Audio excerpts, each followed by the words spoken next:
I'm super excited to be here and I'm showing you today how to enjoy your pancakes.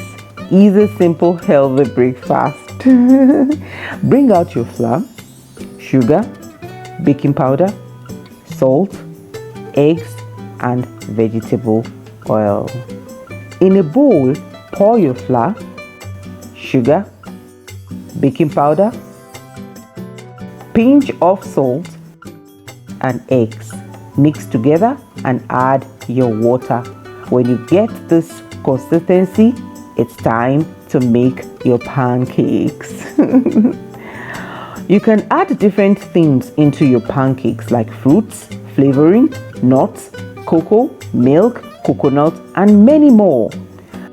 Brush your pan with vegetable oil and pour in your pancake batter.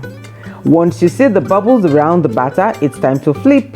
And it's so simple. Just keep going till the last pancake is done. You can also enjoy your pancakes with lots of toppings from caramel to syrup, Nutella, and so on.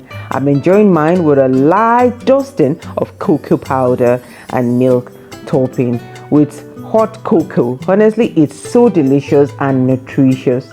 I'm also having it with coconut topping and a glass of milk. Please let me know your best way of enjoying your pancakes. Thank you.